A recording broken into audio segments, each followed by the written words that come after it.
Mis queridos alumnos, ¿cómo están? Un gusto de saludarlos. Les habla el abogado Gonzalo Kleinstein, licenciado en Ciencias Jurídicas, aprobado con triple voto de distinción en su examen de grado de la Universidad del Alba, tutor académico y la estrella de este canal. A ver, espero que estén avanzando en el estudio y en la preparación de su examen de grado, porque obviamente la idea es que les vaya bien. Y a partir de hoy día voy a empezar a compartir con ustedes cápsulas. La pregunta es ¿para qué?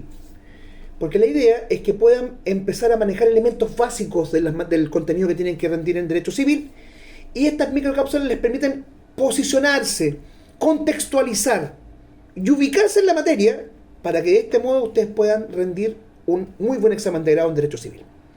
Y vamos a comenzar estas cápsulas con una materia que es muy importante. Por lejos, la materia más importante de Derecho Civil, que es acto jurídico. Si entendiste bien acto jurídico, vas a entender la teoría de los bienes, qué decir de obligaciones, qué decir de contratos, qué decir de responsabilidad contractual. Incluso en algunos elementos de derecho sucesorio. ¿Bien? Y si no entendiste, no hay nada que hacer. Pero la idea es que entiendas. Así que vamos a hacer lo posible para que esta cápsula no dure más allá de 10 minutos. Así que comenzamos. Concepto de acto jurídico. ¿Qué es? ¿El código lo define? No. Por lo tanto, necesitamos una definición doctrinal. La tenemos por cientos.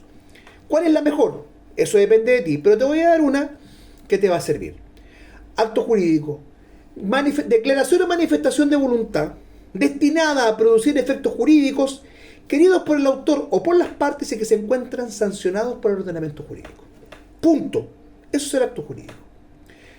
Declaración o manifestación de voluntad destinada a producir efectos jurídicos queridos por el autor o por las partes y que se encuentran sancionados por el ordenamiento jurídico.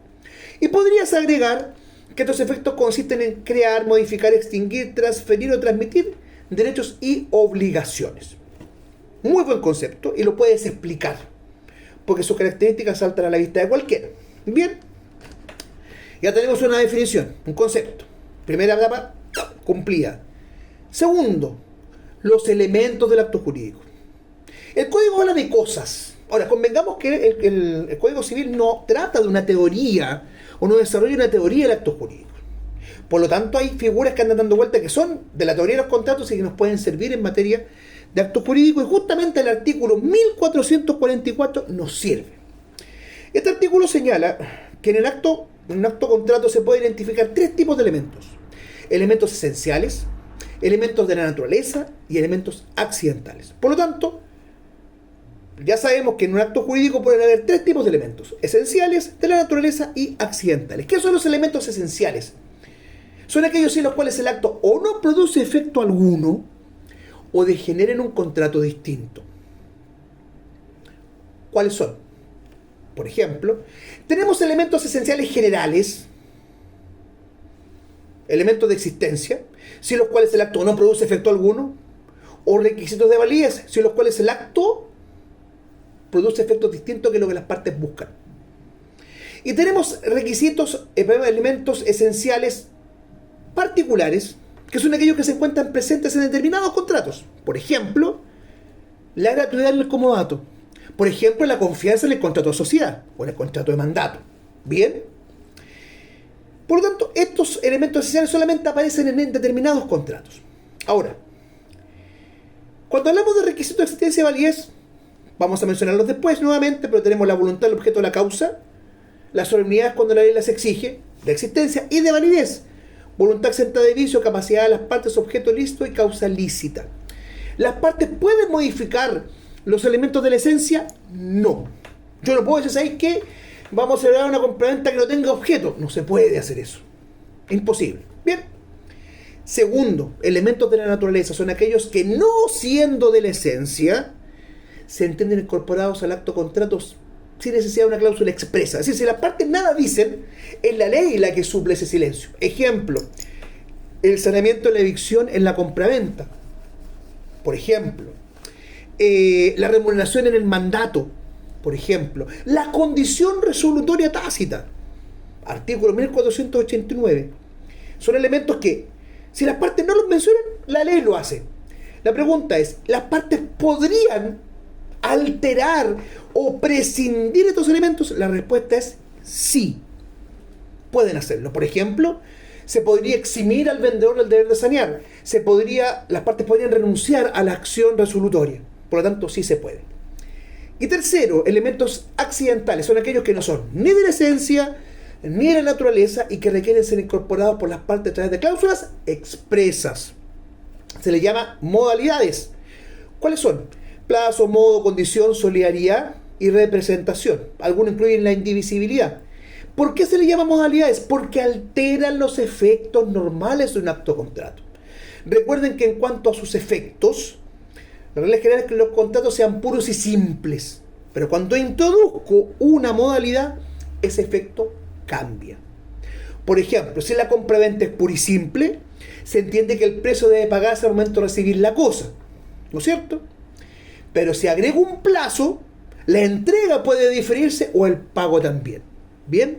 Perfecto. Pero hay contratos en los cuales los elementos accidentales o modalidades se convierten en esenciales. ¿Cuáles? La promesa, la propiedad fiduciaria, ambas tienen condición y la condición es un elemento accidental.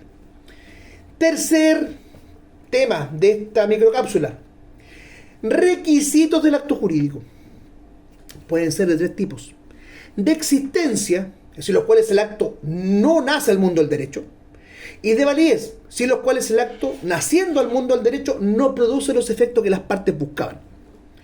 ¿Cuáles son los requisitos de existencia? Voluntad, objeto, causa y las solemnidades cuando la ley las exige. Sin estos elementos el acto derechamente no nace al mundo jurídico.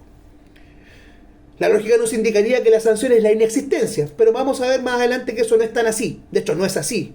De hecho, hay solamente un contrato en Chile en el cual se aplica la inexistencia como sanción y lo vamos a ver después. Y tenemos los requisitos de validez, que son aquellos sin los cuales el acto nace al mundo jurídico, pero no produce los efectos que las partes quieren. ¿Cuáles son? ¿Están señalados en el código? Sí, señor. ¿Dónde? Artículo 1445. Parafraseando a mi querido amigo Andrés Bello, diremos que este artículo dice más o menos así: para que una persona se obligue para con otra por un acto de declaración de voluntad, es necesario que 1. Sea legalmente capaz, 2. Que consienta en dicho acto de declaración de voluntad y que su declaración de voluntad esté exenta de vicios. Tercero, que este acto recaiga sobre un objeto lícito y que tenga una causa lista. Y renglón seguido dice: la capacidad legal de una persona consiste en que se puede obligar por sí misma sin el ministerio o autorización de otra. Por lo tanto, ¿cuáles son los requisitos de validez?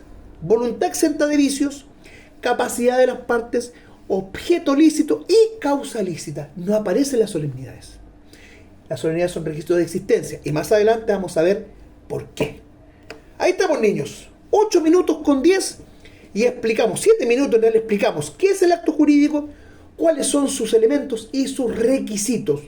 Con esto tú ya podrías dar una respuesta, muy buena respuesta, si te preguntan qué es el acto jurídico, cuáles son sus elementos y cuáles son sus requisitos. Los requisitos los vamos a analizar en particular en las siguientes cápsulas, pero ya sabes cuáles son. En la próxima cápsula vamos a hablar de la voluntad. ¿Qué es la voluntad? ¿Cuáles son sus requisitos? ¿Qué significa que deba exteriorizarse? Por ejemplo, ¿cómo se exterioriza? Y vamos a ver en otra cápsula el consentimiento. ¿Qué es el consentimiento? ¿Cómo se forma? ¿Cuándo y dónde? Y así vamos a ir avanzando en los contenidos más importantes de la teoría general del acto jurídico. Cualquier duda, me hablan por mensaje. Mis datos están en el canal. Les agradezco mucho a esas 410 personas que me han seguido sin contarles nada de quién soy. A lo mejor para algunos será un moco, no, para mí no. Hay 410 personas que me siguen en mi canal y lo hacen sin promoción de ningún tipo y yo se lo agradezco mucho. Y este material que les voy a empezar a entregar, la idea es que ustedes lo puedan utilizar. Si ustedes buscan talleres, tutorías o mentorías, me hablan por DM y yo feliz puedo contarles de qué se trata, cuánto les cobro y qué pueden obtener, que es lo más importante. Pero desde ya ustedes saben que me encanta enseñar, me apasiona el derecho y es por eso que hago estas cápsulas. Espero que les sirva. A estudiar se ha dicho, porque ese grado tienen que pasarlo, no hay opción. O lo aprueban con excelencia o lo aprueban con excelencia. Olvídense que lo van a reprobar o cosas así, porque eso no va a pasar. Enfóquense, mentalícense y lo más importante, siempre hagan algo. Aunque estudien 10 minutos, 15 minutos, 20 minutos, estudien todos los días y se van a dar cuenta que van a poder aprobar su examen de grado. Y si este humilde obrero del derecho y de la docencia les puede servir de algo, bienvenido sea. Nos vemos en la próxima. Un abrazo, pórtense bien y a pasar ese grado. Cuídense, chao.